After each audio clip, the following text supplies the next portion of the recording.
एक सवाल पूछ के आगे जाना चाहता हूँ। गौर करिए इस बात के ऊपर। एक बच्चे ने एग्ज़ाम में 92% लेके आए। 10th एग्ज़ाम की बात करते हैं। 10वीं कक्षा में 92% एक बच्चे का मार्क्स मिला है। दूसरे बच्चे को 72% का मार्क्स मिला हुआ है। तीसरा बच्चा जो है वो 52% का मार्क्स मिला हुआ है। चलिए, वो स्कूल हो सकता है, ट्यूशन टीचर हो सकता है, गूगल पे थोड़ा सर्च कर सकते हैं, या पेरेंट्स इस बच्चे के बारे में कौन सा निर्णय लेंगे। मैं पूछना चाहूँगा, who knows your child best मतलब क्या है। दोस्तों समझिए, एक टीचर, एक पेरेंट, स्कूल के काफ़ी सारे लोग, या फिर ऑनलाइन कहीं पे भी सर्च करेंगे। 3 छात्र हैं, 92%, 72% और 52%। इसमें से बताइए, मुझे आपका जवाब मुझे चैट में चाहिए। आप मुझे बताएंगे कि साइंस में कौन सा बच्चा जाना चाहिए, 92 वाला, 72 वाला या 52 वाला। मुझे जवाब चाहिए। कमान, yes my dear friends.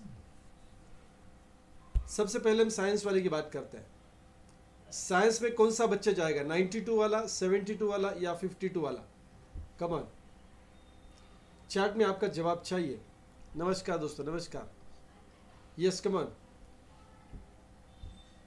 92, 92, 72। Come on, involvement चाहिए दोस्तों। आज अगर इस सेशन में आपको अगर कुछ लेके जाना है, कुछ अच्छी इन्फॉर्मेशन लेके जानी है जो आपकी और आपके परिवार की ज़िंदगी बदल सकता है। यस कमान, टाइप करेंगे, बी अटेंटिव। चलिए टाइप करेंगे दोस्तों, यस टाइप करेंगे। चलो फिर कॉमर्स कौन जाएगा, 92 वाला जाएगा कॉमर्स, 72 वाला जाएगा या 52 वाला जाएगा। कॉमन, कॉमर्स कौन जाएगा, कॉमर्स कौन जाएगा। चैट में टाइप करेंगे। वेरी गुड, चैट में टाइप करेंगे यस। कॉमर्स में 52 वाला जाएगा, ओके। यस यस बोल रहे हो, लेकिन किस चीज़ के लिए यस बोल रहे हो आप। 72 वाला जाएगा, 70 वाला जाएगा, ओके ओके ओके। अच्छा, और फिर बचे हुए कहाँ जाएंगे, आर्ट्स में जाएंगे। 50 वाले शायद आप कहेंगे आर्ट्स में जाएंगे, राइट। ओके, चलिए तो हम किस आधार पे ये बात कर रहे हैं। जो स्कूल है, ट्यूशन टीचर है, शायद ऑनलाइन कुछ बातें हम चैट जीपीटी पे या गूगल के या यूट्यूब के माध्यम से सर्च कर रहे हैं, या एज अ पेरेंट हम हमेशा मार्क्स के ऊपर फोकस करते हैं, राइट। और दोस्तों आज इसी के ऊपर मैं डिटेल में थोड़ी सी बात करने वाला हूँ कि कहाँ पे गलती हो सकती है। सो डीएमआईटी के ऊपर बात करने से पहले चलिए मैं अपना इंट्रोडक्शन आपको देता हूँ, राइट। दोस्तों, मेरा नाम doctor Vivek Ranaware, mind body wellness coach, career counsellor. आप सबका हार्दिक स्वागत करता हूँ ब्रेन टॉक डीएमआईटी सेशन में, जहाँ पे हम डिस्कवर करते हैं आपके बच्चे के अंदर के टैलेंट को, जिसके आधार पे आप उसके करियर की नींव रख सकते हैं। देखिए, हम यहाँ पे कोई भविष्यवाणी नहीं करने वाले, लेकिन भविष्य के लिए आज आपको क्या करना चाहिए, सही दिशा में क्या करना चाहिए, उसके बारे में आज हम ज़रूर आपसे बात करेंगे। कुछ सवाल लोगों के दिमाग में रहते हैं जो आज हमने इस स्लाइड पे डाले हैं। Why bright students sometimes choose the wrong career. अच्छे होशियार बच्चे हैं, काफ़ी समय ऐसा देखा गया है कि वो क्या करते हैं, गलत करियर का चुनाव करते हैं, राइट। जिसको थोड़ा सा और सटीक अगर हम जाना चाहें तो जैसे कि why do some toppers become unhappy in career. यानी स्कूल में टॉप कर रहे हैं, कॉलेज में टॉप कर रहे हैं, लेकिन करियर में डिससेटिस्फाइड है, संतुष्ट नहीं है। ऐसा क्यों होता है, यह प्रश्न आपके लिए है। Why do some average students become highly successful. यानी स्कूल में बहुत ज़्यादा उन्होंने होशियारी तो नहीं दिखाई या इंटेलेक्चुअल नहीं थे, एवरेज थे, राइट, और वो जीवन में बहुत अच्छा कामयाबी पाते हैं। ऐसा क्यों होता है, कभी ऐसा अपने आप से सवाल पूछा है। Why do many students change their career after graduation. हो सकता है बीएससी करने के बाद, बीएससी एग्री करने के बाद किसी और सेक्टर में चले गए, इंजीनियरिंग करने के बाद सेल्स में चले गए, एमबीए करने के बाद खेती करने चले गए। हेलो, क्यों अपने करियर को ग्रेजुएशन के बाद ज़्यादा से ज़्यादा लोग चेंज करते, लोगों का मतलब स्टूडेंट्स, राइट। और अहम चीज़ जो मैंने सवाल के साथ शुरू किया था, 92%, 72% और 52%, तो सवाल चौथा ये है, are marks alone enough to choose a career. क्या सिर्फ मार्क के आधार पे करियर चुना जा सकता है। आप ना कहेंगे या हाँ कहेंगे मुझे पता नहीं है, लेकिन दोस्तों बात समझिए गहराई से। इसी के आधार पे आपने अपना करियर बनाया, आपके भाई बहन रिश्तेदारों ने करियर बनाया, आपके दोस्तों ने करियर बनाया, अभी मोड़ आ चुका है कि हम अपने बच्चे का करियर डिज़ाइन करने वाला है, यस डिज़ाइन करने वाले हैं। तो हमारे भी दिमाग में है कि 10वीं कक्षा के बाद कितने नंबर्स आते हैं, 12वीं कक्षा में कितने नंबर्स आते हैं, उसके आधार पे। और ये सवाल हमारे दिमाग में क्यों आया पता है? क्योंकि हमेशा ये देखा गया है कि साइंस की जो क्लोजिंग होती है, कॉलेज की कट ऑफ होती है, वो हायर साइड में होती है, उससे थोड़ा सा नीचे कॉमर्स की कट ऑफ होती है, और उससे नीचे आर्ट्स की कट ऑफ होती है। तो साइकोलॉजिकल काफ़ी सालों से देखने के बाद हमारे जहन में यह बन गया है कि ज़्यादा मार्क्स मिले तो आंख बंद करके साइंस में जाना है, उससे कम मिले तो कॉमर्स में जाना है, उससे कम मिले तो आर्ट्स में जाना है, और उससे कम मिले तो खेती बाड़ी देख लो, इंडस्ट्रियल ट्रेनिंग इंस्टीट्यूट में जाओ, ITI जिसको बोलते हैं, right. So my dear friends, सिर्फ मार्क के आधार पे आपको बच्चे के करियर का चुनाव नहीं करना है। मैं ये नहीं कह रहा हूँ कि मार्क्स महत्वपूर्ण नहीं होते, लेकिन सिर्फ इसी के आधार पे अगर हम चुनाव करेंगे तो शायद हम गलत कर सकते हैं। सो मेडिकल है, इंजीनियरिंग है, राइट, मैनेजमेंट है, डिज़ाइन है, लॉ, साइकोलॉजी, बिजनेस करना है कि नौकरी करने से काफ़ी सारे दिमाग में सवाल होते हैं। उन सवालों का जवाब आज हमें लेना है। क्या कौन सा वो सटीक रास्ता हो सकता है जहाँ पे हम अपने बच्चे का करियर डिज़ाइन कर सकते हैं। आगे बढ़ने से पहले थोड़े जो गलत चीज़ें पेरेंट्स कर सकते हैं, कॉमन मिस्टेक्स जिसको गलतियाँ हम बोलते हैं, राइट, तो राइट गाइडेंस लेके हमें आगे जाना चाहिए। तो ज़्यादातर जो पेरेंट्स होते हैं वो कौन सी गलती कर सकते हैं? सबसे पहली गलती जिसके बारे में हमने जिक्र किया, choosing career based on marks, सिर्फ मार्क्स के आधार पे। दोस्तों, मार्क्स उस इम्तिहान की वजह से होते हैं, उस परीक्षाओं के दिनों की वजह से होते हैं, थोड़ी बहुत जो मेहनत करी है उसकी वजह से होते हैं, उसका पूरा व्यक्तित्व तो उस मार्क्स शीट पे नहीं आता है। यस और नो, राइट। तो हमें उस गलतफहमी में नहीं रहना है। मार्क्स इंपॉर्टेंट है, बट सिर्फ मार्क्स देखना गलत है। कंपेरिजन चिल्ड्रंस विद रिलेटिव्स, यानी हम क्या करते हैं, अपने बच्चों की तुलना करते हैं हमारे अगल बगल में रहने वाले दोस्त, रिश्तेदार, पड़ोसी, इनके बच्चों के साथ कंपेयर करते हैं। आपको जान के ताज्जुब होगा, every child is unique. Yes, every child is unique, अद्वितीय है, उसको समझना बहुत ज़रूरी है। काफ़ी बार पेरेंट्स ऐसा करते हैं, फॉलो द क्राउड, यानी IT सेक्टर में जॉब्स है, कंप्यूटर साइंस में जॉब्स है, या मशीन लर्निंग में जॉब्स है, या इस सेक्टर में अच्छा चल रहा है, तो सेक्टर देखते हैं, और जहाँ पे ज़्यादा लोग जा रहे हैं तो सोचते हैं कि मेजॉरिटी विल विन। हर बारी मेजॉरिटी विन नहीं करता है दोस्तों, राइट। हमें सटीक से उसके लिए राइट प्लान चूज़ करना चाहिए अपने बच्चे के लिए। ओके, हमारे बच्चे के लिए क्या सही है वो हमें जानना है। हो सकता है क्राउड के लिए वो चीज़ अच्छी है, लेकिन हमें अच्छे में नहीं अटकना है, हमें सही क्या है वो देखना है। फोर्सिंग फैमिली एक्सपेक्टेशंस, काफ़ी बार ये देखा गया है कि डॉक्टर का बच्चा डॉक्टर होने के लिए तैयार नहीं होता है, लेकिन हम उसको फ्रेंड्स, रिलेटिव्स, नेबर्स और खुद पेरेंट्स प्रेशराइज करते हैं। उनके आधे अधूरे जो सपने हैं वो काफ़ी बार पेरेंट्स, राइट, अपने बच्चों के ऊपर लादते हैं। दोस्तों, ये ऐसा नहीं है कि वो कुछ अच्छा नहीं चाहते बच्चे के बारे में, लेकिन यस, अपनी अधूरी आकांक्षाएं जो होती है, अधूरा जो सपना है, वो चाहते हैं कि अपना बच्चा ही तो पूरा करेगा, पड़ोसी का तो बच्चा नहीं पूरा करेगा, राइट। लेकिन दोस्तों, ये गलत है, बच्चा फ्रस्ट्रेट हो सकता है। और इस आधार पे मैं एक चीज़ नोट करना चाहूँगा आपको, आप गूगल करके देख सकते हैं, करीबन 14,000 से भी ज़्यादा बच्चे एक साल में भारत में सुसाइड करते हैं। Unrealistic expectations about parents, right. तो इसके ऊपर आपको गौर करना है। फिर ignoring natural talent and personality, यानी बच्चा क्या है, बच्चे की प्रतिभा क्या है, बच्चे का कौशल्य कौन सा है, उसका व्यक्तित्व क्या है, ये नहीं देखते, बल्कि बाहर देखते हैं, राइट। उसको इग्नोर नहीं करना है हमें वो दोस्तों, क्योंकि आगे चल के जीवन में वो उसी के आधार पे सेटल होने वाला है, उसी के आधार पे अच्छी उपजीविका का साधन वो बनाना चाहता है या बनाएगा, right. Last but not the least is कहना चाहूँगा दोस्तों, सारी बातों को गौर करके, सारी बातों को कंसिडर करके, जैसे जज बोलते हैं ना, सारे बयां किए गए गवाहों को नजर नकते हुए, ऐसे कुछ तो बोलते हैं ना, वैसे आपको बच्चे के बारे में क्या करना है दोस्तों, सारे एंगल से आपको सोचना है, विचार करना है, फिर बच्चे का करियर डिज़ाइन करना है। एकमात्र मार्क्स के पीछे नहीं भागना है। मार्क्स तो अच्छे लाने ही लाने, नंबर अच्छे लाने ही लाने, लेकिन इससे अलावा भी काफ़ी सारा काम पेरेंट्स का होता है, वो आज हम देखने वाले हैं। सो दोस्तों, understand every child is different, हर एक बच्चा अलग होता है, उनकी लर्निंग स्टाइल अलग हो सकती है, उनका थिंकिंग पैटर्न अलग हो सकता है, कम्युनिकेशन स्किल अलग हो सकते हैं, क्रिएटिविटी अलग हो सकती है, एनालिटिकल एबिलिटी अच्छी हो सकती है, लीडरशिप पोटेंशियल अलग अलग हो सकता है, राइट। कुछ छोटी बातें देखने से ऐसा नहीं होना चाहिए कि यही मेरे बच्चे में अच्छा है, क्योंकि हमारी समझ अलग है, हमारी समझ क्यों, हमारी जो मैच्योरिटी है वो अलग है। दोस्तों देखिए, हर एक व्यक्ति कैसे कुछ भी निर्णय अगर लेता है, कैसे लेता है, उसका नॉलेज यानी ज्ञान कितना है, राइट, उसका एक्सपीरियंस कितना, अनुभव कितना है, और उसका कौशल्य क्या है, और वो किस सेक्टर से बिलोंग करता है, उस सेक्टर के आधार पे वो ज़्यादा से ज़्यादा बच्चों के बारे में क्या करता है, यस, कोई डिसीजन लेता है। अभी मैं ये बताऊंगा आपको, कुछ चीज़ें मैं यहाँ पे बताऊंगा। ऐसे ही सामने बुक पढ़ा था तो मैंने सोचा कि इसको थोड़ा सा आपसे शेयर करूं।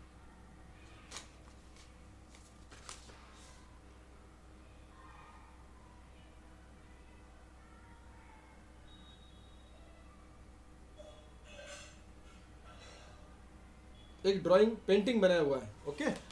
इसके बाद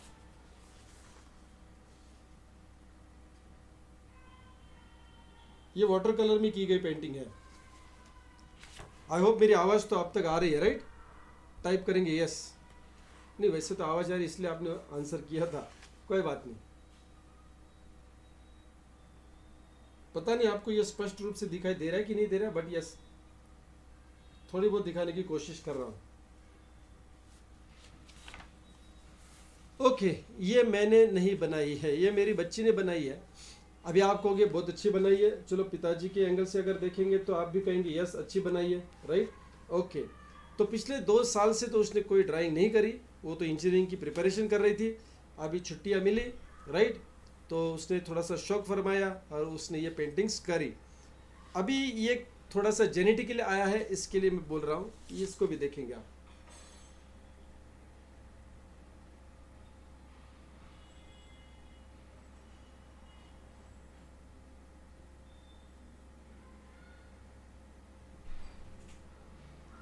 यस, ये अभी जो बता रहा हूँ मैं, ये इतनी अच्छी तो है नहीं, लेकिन ठीक ठाक है, क्योंकि ये मैंने बनाई हुई है। हेलो, ये मैंने बनाई हुई है। तो मैं भी ड्राइंग क्लास जाया करता था, लैंडस्केप्स के लिए मैंने भी मतलब थोड़ा सा प्रयास किया 10th 11th 12th के दरमियान, और ठीक ठाक मतलब अच्छा करता था मैं। काफ़ी समय पे ना मेरे अड़ोस पड़ोस वाले लोग कहते थे कि विवेक तेरा तो एग्जीबिशन लगेगा, तू जे स्कूल ऑफ आर्ट जाएगा, इधर जाएगा उधर जाएगा। तब तक तो मुझे जे स्कूल ऑफ आर्ट भी पता नहीं था, तो मैं पेंटिंग अच्छी ठीक ठाक बना लेता था। अभी ये मेरा शौक हो सकता है, ये मेरा टैलेंट नहीं है, क्योंकि आज पूरी ज़िंदगी अबव 50 ईयर्स 50 साल की उम्र आगे जाने के बाद, मतलब तकरीबन 35 सालों में मैंने ज़्यादा समय के लिए तो ब्रश नहीं पकड़ा, ना ही मैंने कुछ ज़्यादा प्रयास किया, ना ही मैं कुछ बढ़िया पेंटर बना। ऐसा नहीं कि मैं पेंटिंग नहीं कर सकता, राइट, स्केचिंग भी कर लेता था मैं पहले, बाद में तो किया नहीं, लेकिन अभी भी स्केचिंग कर सकता हूँ, अभी भी वाटर कलर का पेंटिंग कर सकता हूँ, कभी मैंने सीखा हुआ है। तो थोड़ा सा ये देख के अगर मुझे किसी ने मोटिवेट भी किया था कि आपके एग्जीबिशंस लगेंगे, बहुत बढ़िया पेंटिंग्स आप बना रहे हो, तो ये कौन लोग थे जो पेंटिंग में बिल्कुल भी सही नहीं कर रहे थे, अच्छे नहीं कर रहे थे, तो उनको मेरी पेंटिंग बहुत अच्छी लग रही थी और वो ऐसा भविष्यवाणी बता रहे थे। लेकिन दोस्तों असल में तो मैं कभी पेंटर बना ही नहीं। तो ऐसा पेरेंट्स कभी गलती कर सकते हैं। अभी मेरी बच्ची का भी मैंने आपको ड्राइंग्स बताया, उसने तो ये पूरा बुक लेके आई है, राइट, ये पूरा मुझे लगता है ये 200-300 पेजेस होंगे। तो ये शौक फरमाने के लिए लेके आई हो, बात समझ पा रहे, शौक फरमाने के लिए। ये टैलेंट नहीं है, ये टैलेंट नहीं है। उसका डीएमआईटी रिपोर्ट टैलेंट कुछ अलग बता रहा है, मेरा खुद का टैलेंट अलग बता रहा है डीएमआईटी रिपोर्ट, जो मैं ऑलरेडी कितने सालों से नेचुरली कर रहा हूँ। पिछले 22 साल से ट्रेनिंग, कोचिंग, कंसल्टेंसी कर रहा हूँ, राइट। बोलना मेरा पेशा है, काउंसलिंग करना मेरा पेशा है, मेरा तड़प है, मेरा पैशन है। दोस्तों जब तक मैं ये डिलीवर ना करूँ तब तक मुझे अंदर से सेटिस्फेक्शन होता नहीं है। पैसे थोड़े मिले, ज़्यादा मिले, बहुत ज़्यादा मिले, कोई फ़र्क नहीं पड़ता है, आते हैं पैसे दोस्तों, लेकिन वो जो वर्क सेटिस्फेक्शन होता है वो मुझे ट्रेनिंग, कोचिंग, काउंसलिंग से होता है, मैनेजमेंट से होता है, राइट। बच्ची का टैलेंट अलग है, लेकिन हम दोनों में एक चीज़ कॉमन क्या, हम पेंटिंग ठीक ठाक अच्छा कर लेते हैं, खुशी होती है। सो दोस्तों इसमें क्रिएटिविटी लेवल कुछ हद तक है, बहुत ज़्यादा नहीं है। जिनमें बहुत ज़्यादा होती है वो शायद पेंटिंग का करियर कर लेते हैं, डिज़ाइनिंग का करियर कर लेते हैं, राइट। तो अभी मेरी बच्ची का रिपोर्ट थोड़ा सा डिज़ाइनिंग की तरफ दिखाता है, लेकिन डिज़ाइनिंग किस क्षेत्र में, इंजीनियरिंग के क्षेत्र में दिखाता है। इसलिए हमने उसको जो चुनाव किया है, उसके लिए जो चुनाव किया है वो इलेक्ट्रॉनिक्स एंड टेलीकम्युनिकेशन का किया, ENTC, राइट। थोड़ा ENTC हमने किया हुआ है, right. So my dear friends, बात समझेंगे, हमें ये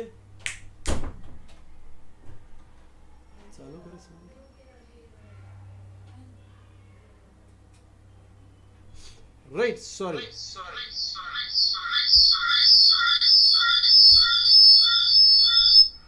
सॉरी सॉरी,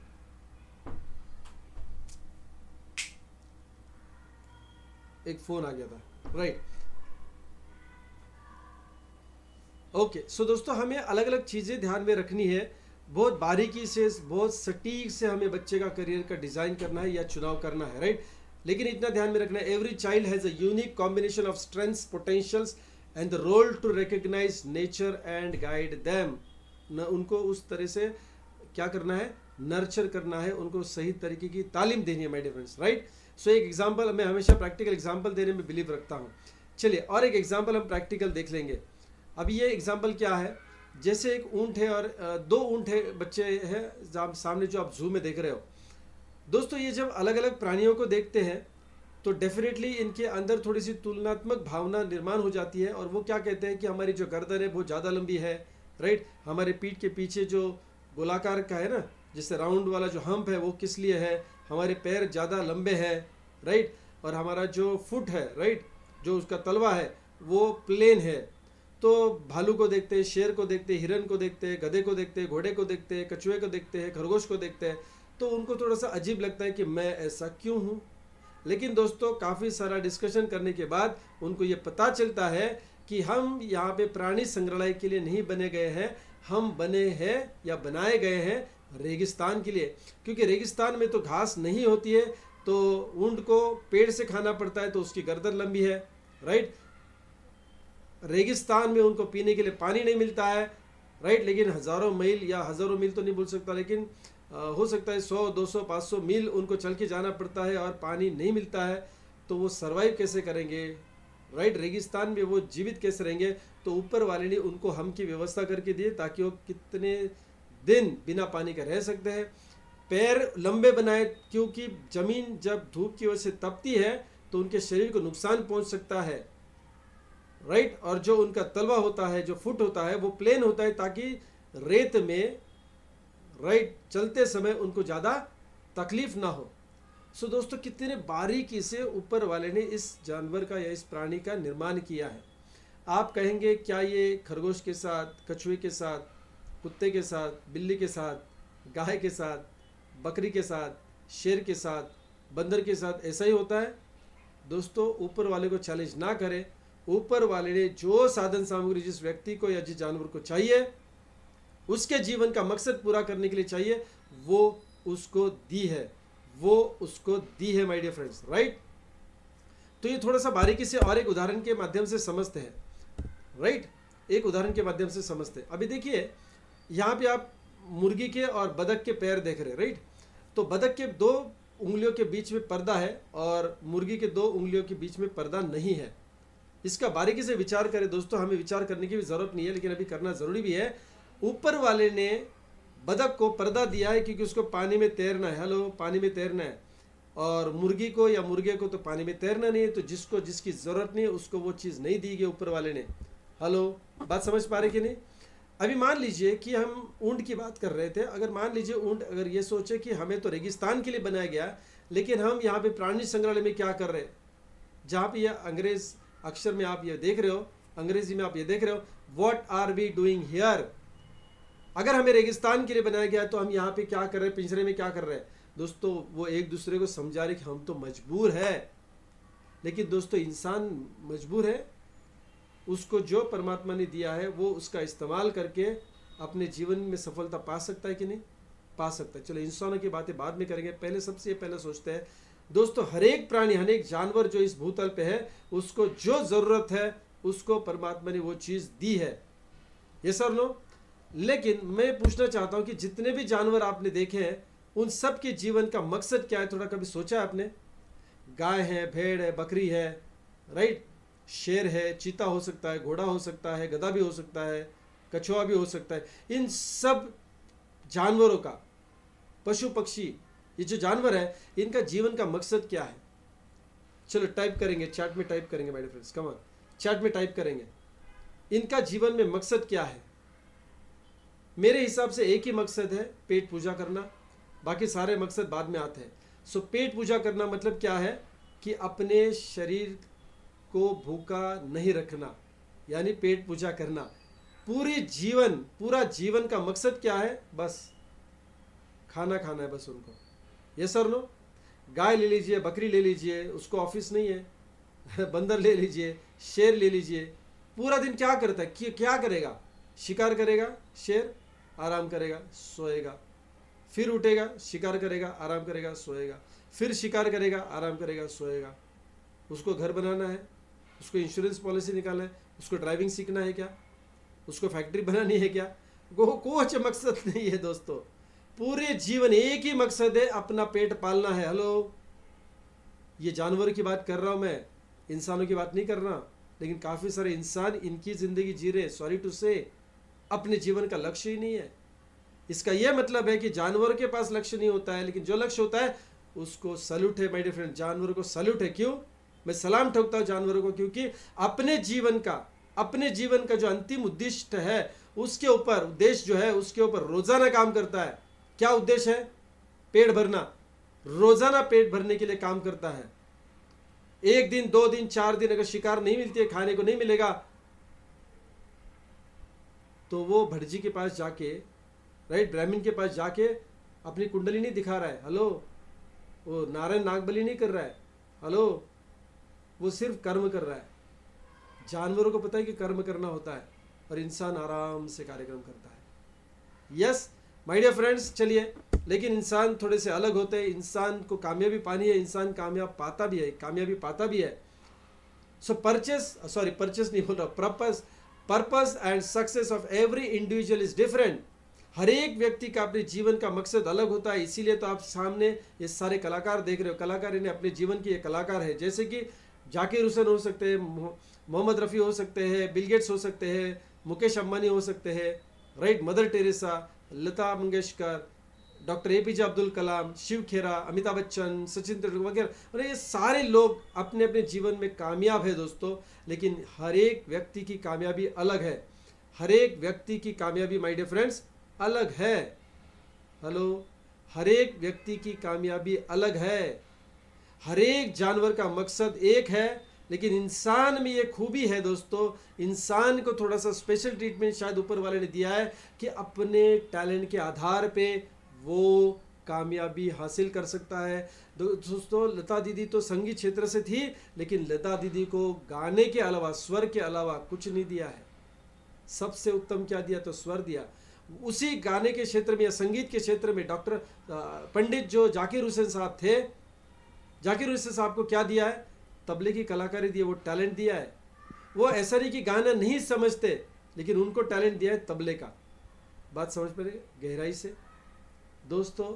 यानी हमारे जीवन में, इंसानों के जीवन में हर एक व्यक्ति के सपने अलग अलग हैं, और उन सपनों को पूरा करने के लिए क्या ऊपर वाले ने वो टैलेंट नहीं दिया होगा? हर एक जीव को अगर वो कलाकारी दी है जो उसके जीवन के मकसद को पूरा करने के लिए ज़रूरी है, तो क्या हमें नहीं दी होगी? डेफिनेटली दी होगी माय डियर फ्रेंड्स, राइट। और वो हमें पता नहीं चल रहा है, इसीलिए शायद हम एजुकेशन सिस्टम का सहारा लेते हैं।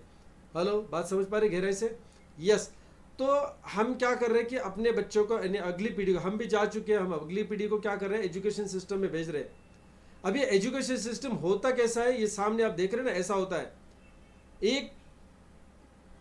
एक कक्षा में अलग अलग छात्र होते हैं, जो आप सामने देख रहे हैं ना, गधा है, पेंगुइन है, हाथी है, बंदर है, मछली भी है, कौवा भी है। ऐसे सारे अलग अलग प्रकार के क्या होते हैं? छात्र होते हैं, विद्यार्थी होते हैं, राइट। लेकिन ये दिखते एक समान है, होते अलग अलग है। ये सर नो, होते कैसे अलग अलग होते हैं, दिखते कैसे है? दिखते एक समान है।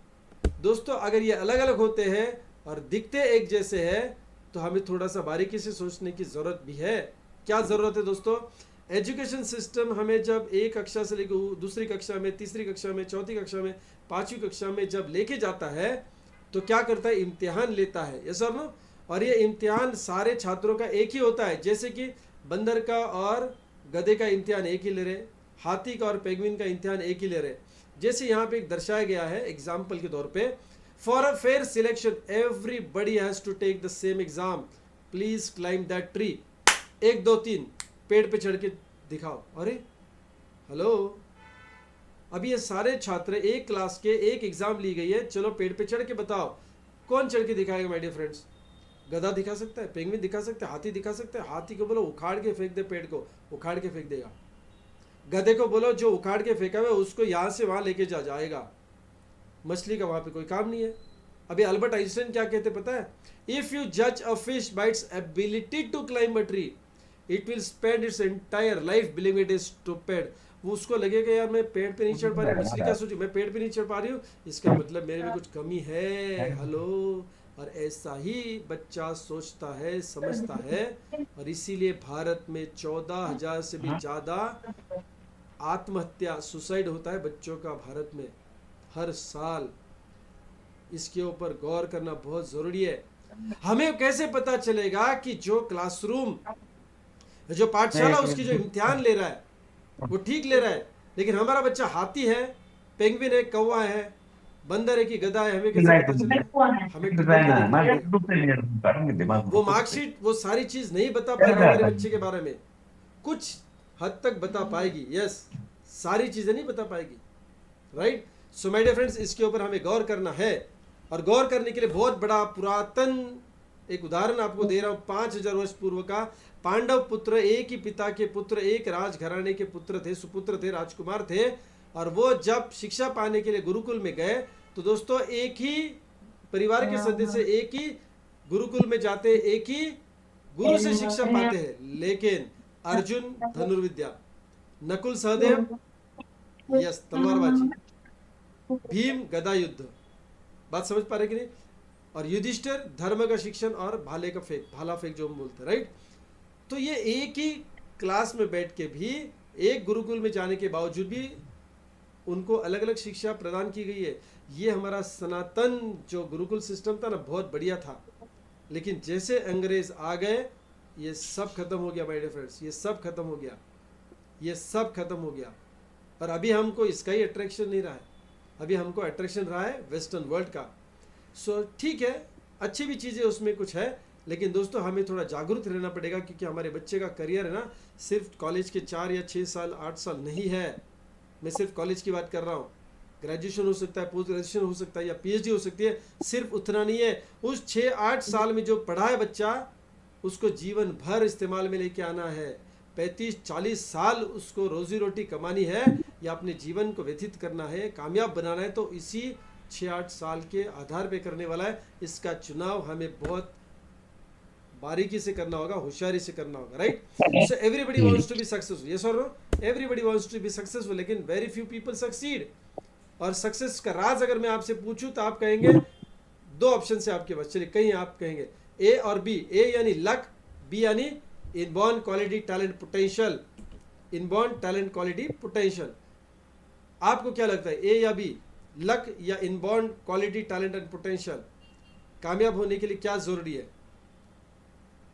कमन कमन टाइप करेंगे, ए और बी टाइप करेंगे। पेट भरना, खाना, पेट, अच्छा काफ़ी सारे लोग हैं, ओके बी, ओके फाइन। पहले वाला जवाब मैं अभी पढ़ रहा था। कमन कमन कमन, थोड़ा सा आपको एक्टिव रहना है माय डियर फ्रेंड्स, अपने बच्चे के लिए, अपने समाज के लिए बहुत इंपॉर्टेंट है। कमन टाइप करें my dear friends, comment type करें। आप में से कुछ लोग कहेंगे कि सर ये तो बात है कि लक भी होना चाहिए, क्वालिटी वालिटी ठीक है, लेकिन लक इज़ ऑल्सो इम्पॉर्टेंट, या फिर आप वेरी इंपॉर्टेंट भी बोलेंगे। चलो लक की बात करते हैं। यहाँ पे आप मुकेश अंबानी साहब की तस्वीर देख रहे हैं, इनके भाई, सगे भाई, एक परिवार में लक की बैकग्राउंड, नसीब वाले अनिल अंबानी, दोनों एक ही परिवार में जन्म लिया, दोनों को तालीम भी बहुत बढ़िया मिली, लेकिन दोस्तों आज मुकेश अंबानी बुलंदियों को छू रहे, ये सर छू रहे कि नहीं? और दोस्तों अनिल अंबानी सारी कंपनियां बर्बाद हो चुकी है। सो टैलेंट क्वालिटी पोटेंशियल मायने रखता है दोस्तों, सिर्फ नसीब मायने नहीं रखता है। नसीब तो मुकेश और अनिल साहब ने दोनों ने लेके आए थे, ये सर नो। सो इसीलिए हमें इनबॉर्न टैलेंट क्वालिटी पोटेंशियल भी जरूरी है, यस सर नो। लक थोड़ा बहुत, यस लक फैक्टर हो भी सकता है, दैट इज ओके फाइन, लेकिन दोस्तों inborn talent quality potential is very very important. तो आप अभी सोच रहे होंगे कि ये टैलेंट क्वालिटी पोटेंशियल ढूंढना कैसे है, और इसको कौन ढूंढेगा? Parents, teachers, friends, relatives, neighbours, रिश्तेदार, कौन ढूंढेगा? बड़ा भाई, छोटा भाई, बड़ी बहन, छोटी बहन, बुआ, फूफा, ताऊ, कौन कौन बेसिकली कौन इसके ऊपर गौर करेगा? चलिए, मैं ज़्यादा आपको कंफ्यूजन में नहीं डालूंगा। जिसकी मैं आज बात करने वाला हूँ, जो बात मैंने शुरू में की थी, DMIT dermatoglyphics multiple intelligence test. ये वो मल्टीपल इंटेलिजेंस टेस्ट है जिसमें आपके अलग अलग इंटेलिजेंस जो होते हैं उसको नापा जाएगा, उसको तोला जाएगा, उसके ऊपर गौर किया जाएगा और आपको गाइड किया जाएगा कि आपको क्या करना है। और उसको हम कहते हैं brain top DMIT dermatoglyphics multiple intelligence test. Brain में क्या टॉप है, हेलो, ब्रेन में क्या टॉप है, ये देखने की कलाकारी यानी एक टेस्ट है, शास्त्रीय आधार है, राइट। तो ये क्या है, किसके माध्यम से या किसका आधार है? तो थोड़ा सा इतिहास पूरा तो नहीं बोलूंगा, लेकिन कुछ रेफरेंसेस मैं आपके सामने रखने वाला हूँ। ये साहब आप जिनको देख रहे हैं वो है प्रोफेसर हॉवर्ड गार्डनर। कहाँ के प्रोफेसर है? हार्वर्ड यूनिवर्सिटी, अनएडेड वाले नहीं, एडेड वाले हार्वर्ड यूनिवर्सिटी के प्रोफेसर है। पूरे विश्व में जो 100 विचारवंत लोग हैं, सबसे टॉप, जिसको इन्फ्लुएंशियल थिंकर बोलते हैं, उसमें से एक है। हेलो, यानी किसी आयरे गेरे की हम थियरी नहीं समझ पा रहे, राइट, या समझ के ले रहे। तो ये प्रोफेसर हार्वर्ड गार्डनर 21 बार PhD कर चुके हैं, नोबेल प्राइज विनर है। इन्होंने पूरे विश्व को दिया है 8 मल्टीपल इंटेलिजेंस थियरी, और इस थियरी के आधार पे गाइडलाइन दी जाती है DMIT रिपोर्ट के माध्यम से। सो DMIT रिपोर्ट बेसिकली एक टूल है जिसका इस्तेमाल करके आप बच्चे का व्यक्तित्व विकसित कर सकते हैं, राइट, उसके हॉबीज तय कर सकते हैं, उसके पर्सनैलिटी को ग्रूम कर सकते हैं, उसको कामयाब बनने के लिए तालीम दे सकते हैं, और करियर का भी चुनाव कर सकते हैं, जिसको हम सब्जेक्ट सिलेक्शन बोलते हैं, राइट। DMIT में हमें सटीक और क्या इन्फॉर्मेशन मिलेगी? देखो, 46 पेजेस वाला रिपोर्ट होता है, लेकिन इसमें इंटेलिजेंट क्वेश्चन, इमोशनल क्वेश्चन, ज़्यादातर ये 2 ही हम सबको पता होते हैं, राइट, बुद्धिआंक जिसको बोलते हैं, भावनिक बुद्धिआंक जिसको बोलते हैं, राइट। तो इंटेलिजेंट क्वेश्चन, इमोशनल क्वेश्चन, इसके साथ साथ एडवर्सिटी क्वेश्चन, क्रिएटिव क्वेश्चन और विजनरी क्वेश्चन, ये सारे क्वेश्चंस आपको पता करने चाहिए ताकि आप बच्चे की सही तरीके से परवरिश कर सके। ज़्यादा से ज़्यादा मेरे सामने एक सवाल आता है कि कौन से बच्चे ने करना चाहिए, स्कूल वाले बच्चे ने करना चाहिए, कॉलेज वाले बच्चे ने करना चाहिए, नौकरी जाने वाले या बिजनेस की तरफ आने वाले बच्चे ने करना चाहिए? सारे बच्चों ने करना चाहिए। This is the right time. आज जो उस बच्चे की उम्र है, राइट टाइम, 3 साल से बड़ी उम्र उसकी होनी चाहिए बस। बाकी ऊपर कितनी भी उम्र की हो, कोई दिक्कत नहीं है, DMIT टेस्ट करना बहुत ज़रूरी है। अलग अलग इसके एप्लीकेशन है दोस्तों, हर उम्र में, राइट, 4 साल में, 5 साल में, 10 साल में, 15 साल में, 25 साल में, 20 साल में, 35 साल में, लाइफ के अलग अलग स्टेज में इसका DMIT रिपोर्ट का एप्लीकेशन बदलता है। ये सिर्फ एक करियर काउंसलिंग रिपोर्ट नहीं है, उस व्यक्ति का एक गाइडलाइन मैनुअल है, माय डियर फ्रेंड्स। जैसे हम मान लीजिए कोई नया टेलीविजन घर पे लेके आते हैं तो उसके साथ एक मैनुअल आता है। तो मैनुअल का मतलब क्या है? ऐसा नहीं कि पावर का बटन ऑन क्या करना है, ऑफ क्या करना है, वॉल्यूम कितना बढ़ाना है, कितना रखना है। अभी तो ब्राइटनेस वगैरह ये तो मतलब पुराने ज़माने में करना पड़ता था, कॉन्ट्रास्ट, ब्राइटनेस वगैरह। अभी तो 2-3 बटन एडजस्ट के लिए ऑटो मोड पे डाल दिया तो सब कुछ हो जाता है। लेकिन उसका मैनुअल खोल के देखोगे तो काफ़ी सारी जानकारी दी गई है कि इस टेलीविज़न को आप सही तरीके से इस्तेमाल कैसे कर सकते हैं, अच्छा फ़ायदा कैसे उठा सकते हैं। मोबाइल फ़ोन, आपने कभी ये देखा है कि मोबाइल फ़ोन तो आप सबको, हम सबको कैसे इस्तेमाल करना पता है? नहीं पता है। 10% पता है शायद, 10%। मोबाइल के अंदर जो फीचर्स है, 20 साल से शायद आप मोबाइल इस्तेमाल कर रहे हैं, लेकिन कितना इस्तेमाल कर रहे हैं? कॉल उठाने के लिए, कॉल करने के लिए, यूट्यूब देखने के लिए, सोशल मीडिया देखने के लिए, व्हाट्सअप देखने के लिए, इससे और ज़्यादा क्या, फ़ोटो निकालने के लिए, वीडियोज़ निकालने के लिए, राइट, स्क्रीनशॉट निकालने के लिए, ऐसे अलग अलग आप इस्तेमाल कर रहे हैं। लेकिन क्या सारा चीज़ आप मोबाइल का जानते हैं और इस्तेमाल में लाते हैं? नहीं। और दोस्तों ठीक हमारे बच्चे का भी ऐसा ही है। हम बच्चे को कुछ भी नहीं जानते ऐसा नहीं, लेकिन उतना नहीं जानते कि जितना उसके करियर गाइडेंस के लिए ज़रूरी है। ये सब लो। अभी देखिए, मैं एक एग्जांपल बताता हूँ आपको। मैं हमेशा वही एग्जांपल देता हूँ ताकि आपके दिमाग में घुस जाए और आप सही निर्णय लें। मान लीजिए कि एक इलेक्ट्रॉनिक इंजीनियर है, नहीं चलो अलग एग्जांपल दे। एक इलेक्ट्रॉनिक इंजीनियर है, इलेक्ट्रॉनिक्स में उन्होंने एमटेक भी किया, पीएचडी भी किया, चलो पीएचडी भी किया, सर्वोच्च है ना। पीएचडी करिए, किस में करिए? इलेक्ट्रॉनिक्स में करिए। किसी एक सब्जेक्ट में उसने क्या करिए? पीएचडी करिए। उसको सारे सब्जेक्ट के बारे में डीप में पता नहीं है, हालांकि वो डॉक्टरेट है, पीएचडी होल्डर है। मैं इंजीनियरिंग की बात कर रहा हूँ, मैं इलेक्ट्रॉनिक्स की ही बात कर रहा हूँ। इलेक्ट्रॉनिक्स पीएचडी होल्डर का मतलब ये नहीं है कि उसको सब कुछ आता है। पीएचडी का मतलब है उसने एक चीज बहुत डेप्थ में जाके पढ़ी है या कुछ संशोधन किया है। हम तो किसी अरे गहरे को भी पूछ लेते हैं इंजीनियरिंग के बारे में क्या पता है, अरे वो खाली इंजीनियर है। एमटेक की बात नहीं कर रहा हूँ, राइट, एमई की बात नहीं कर रहा हूँ, मैं पीएचडी की बात नहीं कर रहा हूँ। पीएचडी वाला भी पूरा इलेक्ट्रॉनिक्स नहीं जानता है। बात समझ पा रहे कि नहीं? सिविल इंजीनियरिंग में पीएचडी करी है, ओके फाइन, किसी एक चीज में करी होगी, हो सकता है कि ईंट में करी होगी, सीमेंट में करी होगी। क्या पूरे सिविल सेक्टर के लिए वो जानकार है? बिल्कुल नहीं है दोस्तों, बिल्कुल नहीं है। क्योंकि एक एग्जाम्पल के तौर पे बता रहा हूँ, सिविल में मान लीजिए 100 विषय है जिसमें पीएचडी की जा सकती है, लेकिन उसने तो एक ही में करी है ना। तो इसका मतलब सिविल के मामले में भी 99 अलग अलग टॉपिक्स है, उसके बारे में उसको पता नहीं है। और अलग अलग 99 छात्र हैं जो उसमें पीएचडी कर रहे हैं, और सारे को अगर सिविल के बारे में पूछेंगे तो उतना ही बता पाएंगे जितना उन्होंने पीएचडी के दरमियान पढ़ा हुआ है, ये समझा हुआ है। बाकी 99 टॉपिक्स उनके लिए अभी पढ़ना जरूरी है, वो नहीं जानते उसको। तो बच्चे के बारे में जब हमें करियर का डिसीजन लेना है तो कैसे लेंगे दोस्तों? कोई भी एक व्यक्ति उतना सक्षम नहीं है कि वो सारी चीजें जान ले, समझ ले, राइट।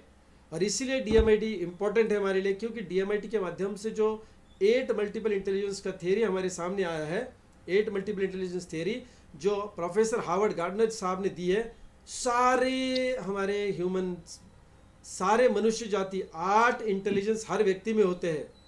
कौन से इंटेलिजेंस है वो? वर्बल इंटेलिजेंस है, लॉजिकल है, विजुअल है, म्यूजिकल है, बॉडी कैनेस्टिक है, इंटरपर्सनल है, इंट्रापर्सनल है, नेचुरलिस्टिक है। ये अलग अलग 8 प्रकार के इंटेलिजेंस है। जैसे कि वर्बल लिंग्विस्टिक मैंने Kapil Sharma for example, okay, Atal Bihari Vajpayee साहब। लॉजिकल के मामले में शाह साहब ले लीजिए या मोदी साहब ले लीजिए, राइट। चलो मोदी साहब को वर्बल में भी आप डाल सकते हैं, दोनों चीज़ें उनके अंदर अच्छी है, राइट। विजुअल स्पटाइल, विजुअलाइज, कल्पना करने की क्षमता, क्रिएटिविटी, नव निर्माण करने की क्षमता, जो आर्टिस्टिक लोग होते हैं। अभी देखिए फ्रैंकली मैं बताना चाहूँगा, अभी भी मैंने एक आपको एग्जाम्पल दिया था, राइट। अभी मेरे अंदर भी वो क्रिएटिविटी नहीं है। ये 35 साल पहले जो ड्राइंग करता था ना, मैं पेंटिंग्स करता था ना, उसी का एक निकाला हुआ है। मेरे अंदर वो क्रिएटिविटी है ही नहीं। और मैंने जब ये काफ़ी सालों के बाद निकाला है तो मैंने अपने बीवी को दिखाया, तो बीवी ने देखते ही क्या बोला पता है? मुझे पता है आपने क्या निकाला है। और ये क्या गारंटी है, क्योंकि उसको पता है मेरे अंदर क्रिएटिविटी है ही नहीं, तो मैं वही ड्राइंग निकालूंगा, बार बार वही ड्राइंग निकालूंगा। हेलो, मेरी बच्ची ने भी जो ड्राइंग पेंटिंग मैंने जो आपको बताई, वो कौन सी पेंटिंग है माय डियर फ्रेंड्स? कौन सी पेंटिंग है? वही पेंटिंग है जो उसने देख के निकाली है, किसी पोस्टर को देख के निकाली है। सो उसका कलरिंग सही हो सकता है, कलरिंग अच्छा हो सकता है, लेकिन क्रिएटिविटी है क्या? क्रिएटिविटी नहीं है। उसका काइनेस्थेटिक फाइन मोटर स्किल अच्छा है, यानी पेंट कर सकती है, क्रिएटिव नहीं है, नव निर्माण नहीं कर रही है वो।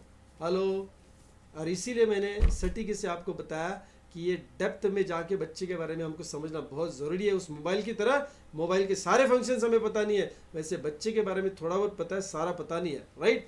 सो म्यूजिक, रिथमिक, हर कोई इंसान थोड़ा बहुत अच्छा गाना गा भी लेता है। काफ़ी सारे लोग अच्छा गाना गाते हैं, इसका मतलब उनका वो टैलेंट नहीं है, ठीक ठाक कर रहे हैं, अच्छा, एवरेज लोगों से थोड़ा अच्छा है। देखिए आप, हम सब कभी कभी टाइम पास के लिए भी क्रिकेट खेलते हैं, तो उसमें भी कोई एक अच्छा खेलता है, थोड़ा कम अच्छा खेलता है, कम अच्छा खेलता है, लेकिन ये सारे गली के प्लेयर्स हैं। हेलो, जिसमें टैलेंट होता है वो तो सिलेक्ट हो जाता है ड्रीम 11 की तरह। हेलो, बात समझ पा रहे कि नहीं? सो हमें ये बारीकी से समझना है कि हमारे बच्चे के अंदर, देखिए जब बच्चा कोई चीज़ करता है तो हमें अच्छा भी लगता है, और हमारा बच्चा है तो ऐसा लगता है कि बहुत बढ़िया किया है। ज़रूरी नहीं कि वो बढ़िया बढ़िया, जैसे मेरे बच्ची का मैंने पेंटिंग बताया तो यस मुझे अच्छा लगेगा, लेकिन क्या बहुत अच्छा है, एकदम टैलेंटेड क्रिएटिविटी है क्या? नहीं। इस सत्य को हमें स्वीकारना है, और इसी वजह से हम गलत डिसीजन होने से बचा सकते हैं, अपने बच्चे को भी और अपने आप को भी, अपने परिवार को भी बचा सकते हैं। एक करियर का गलत डिसीजन, एक करियर का गलत डिसीजन पूरे फैमिली को सफ़र करना पड़ेगा, भुगतना पड़ेगा माय डियर फ्रेंड्स। काफ़ी पेरेंट्स हमने देखे, हम जब उनको पूछते कि आप बच्चे का science, arts, commerce, engineering, medical, agriculture, D pharmacy, B pharmacy, है ना, कहाँ जाना चाहेंगे आप, लेके जाना चाहेंगे उनको, और ये कौन तय करेगा और कब तय करेंगे? तो ज़्यादा से ज़्यादा पेरेंट्स बोलते हैं कि 10वीं कक्षा के बाद जो नंबर्स आएंगे उसके आधार पे, या फिर काफ़ी बार ये पेरेंट्स बोलते हैं कि हम उसको प्रेशर नहीं करेंगे, हम उसको प्रेशर नहीं डालेंगे, हम उसके ऊपर फोर्स नहीं करेंगे, उसको जो करना है वो करेगा, उसकी मर्जी, उसका लाइफ है, उसको जीने दो। अरे 14, 15, 17 साल का बच्चा, राइट, उसको सारी चीज़ें पता है क्या? क्या अपने बारे में, लाइफ के बारे में, सारे सेक्टर्स के बारे में पता है क्या? बिल्कुल पता नहीं है। बात समझ पा रहे कि नहीं?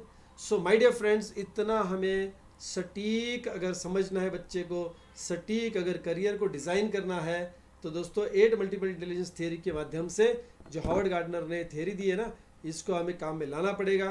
बच्चे का स्ट्रेंथ, वीकनेस, अपॉर्चुनिटी और थ्रेट क्या है, स्ट्रेंथ, वीकनेस, अपॉर्चुनिटी और थ्रेट यानी धोखा क्या है, वो समझना है।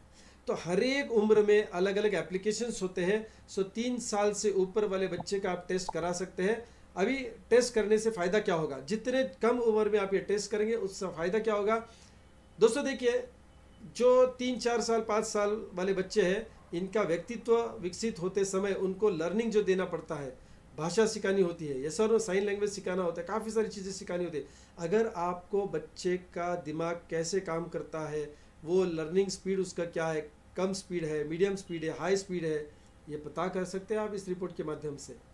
वो लॉजिकल थिंकर है कि नहीं है, वो विजुअलाइजेशन कर सकता है कि नहीं कर सकता है, उसका बॉडी मूवमेंट कैसे होने वाला है, ये सब डीएमआईटी रिपोर्ट आपको बताता है। उसका पर्सनालिटी, डव पर्सनालिटी है, पीकॉक पर्सनालिटी है, आउल पर्सनालिटी है कि ईगल पर्सनालिटी है, वो इंट्रोवर्ड है कि एक्सट्रोवर्ड है।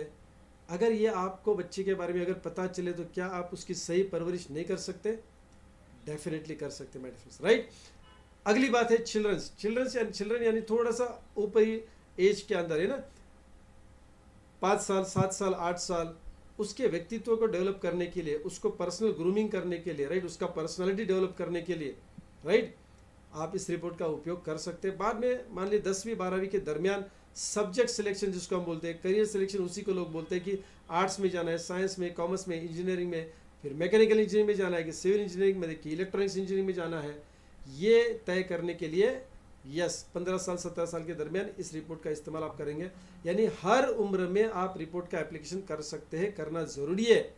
ऐसा नहीं कि सिर्फ 10वीं 12वीं के कक्षा में आएंगे तो ही करना है, इसके बाद भी, कॉलेज के बाहर भी, राइट, जब वो अपने करियर के लिए बाहर निकलता है तो नौकरी करनी है कि बिजनेस करना है, कौन से सेक्टर में जाके वो, अगर एमबीए का करियर है तो कौन से सेक्टर में जाना चाहिए, फूड सेक्टर में जाना चाहिए, राइट, इंजीनियरिंग सेक्टर में मैनेजर का नौकरी करना चाहिए, मतलब एमबीए करना चाहिए, राइट, प्रोडक्शन में करना चाहिए कि मार्केटिंग में करना चाहिए कि एचआर में करना चाहिए, ये उसका रिपोर्ट आपको दर्शाएगा, राइट।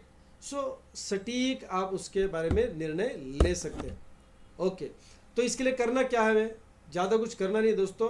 हमारे जो फिंगरप्रिंट्स होते हैं ना, फिंगरप्रिंट्स होते हैं जो हाथों के उंगलियों के जो निशान होते हैं ना, उसको स्कैन करना है, 15 मिनट लगते हैं। और ये फिंगरप्रिंट जो है ना, वो हमारे ब्रेन को रिप्रेजेंट करता है। राइट साइड वाली उंगलियां लेफ्ट ब्रेन को रिप्रेजेंट करती है और लेफ्ट हैंड की उंगलियां राइट ब्रेन को रिप्रेजेंट करती है। और इसके पीछे काफ़ी सारा साइंस है, स्टडी है दोस्तों, राइट। सो ऑब्जर्वेशन करके, एनालिसिस करके, इसके ऊपर थियरीज लिखी गई है, उसके आधार पे ये डीएमआईटी रिपोर्ट निकलता है। ओके, सो आपको सबसे पहली चीज़ क्या करनी है, आपको अपने आप को टटोल के देखना है, अपने बच्चे को टटोल के देखना है, उसके करियर के बारे में, उसके व्यक्तित्व के बारे में आपको पहचानना है, समझना है और उसको डेवलप करना है। तो सबसे पहले आपको फीस पे करनी है। फीस पे करने के बाद 10 उंगलियों के फिंगरप्रिंट्स यानी निशान देने हैं। 3 दिन के बाद इसका रिपोर्ट जनरेट होता है, हिंदी, इंग्लिश और मराठी। हिंदी, इंग्लिश, मराठी तीनों लैंग्वेज में आपको ये रिपोर्ट मिल सकता है। आप रिपोर्ट लेने से पहले हमको ये बताएंगे, फिंगरप्रिंट्स देते समय कि कौन सी भाषा में चाहिए, उसको नोट किया जाता है और वो रिपोर्ट आपको भेजा जाता है, राइट। इसके बाद वीडियो सीरीज के माध्यम से आपको रिपोर्ट समझाया जाता है, काउंसलिंग किया जाता है, राइट। वीडियो के सीरीज के माध्यम से आप रिपोर्ट को समझ पाते हैं। आपको पढ़ना है, वीडियोस देखने हैं, रिपोर्ट पढ़ना है, वीडियोस देखने, रिपोर्ट पढ़ना है, वीडियोस देखने, रिपोर्ट पढ़ना है, वीडियोस देखने और रिपोर्ट पढ़ना है, वीडियोस देखने, यानी 5 बार कम से कम रिपोर्ट को पढ़ना है और वीडियो सीरीज देखनी है। क्योंकि आपके बच्चे के ज़िंदगी का सवाल है, उसके करियर का सवाल है। जैसे बच्चे को कंटाला आता है पढ़ते समय तो हम बोलते हैं नहीं पढ़ना ज़रूरी है बेटा, पढ़ना ज़रूरी है, वैसे मैं पेरेंट्स को, टीचर्स को बताना चाहूँगा कि ये रिपोर्ट बार बार लगातार पढ़ना ज़रूरी है, क्योंकि आपको इसको समझ के इस्तेमाल में लाना है। यस और नो, राइट। तो वीडियो सीरीज़ हमारे एप्लीकेशन में आपको मिलेगी। जिस व्यक्ति ने आज आपको यहाँ पे इनवाइट किया है, आप उनसे हमारे माई वेलनेस नेचर क्योर का एप्लीकेशन जो है ना, गूगल प्ले स्टोर में उसको डाउनलोड करेंगे और सारी वीडियो सीरीज़ आप मुफ्त में देख सकते हैं।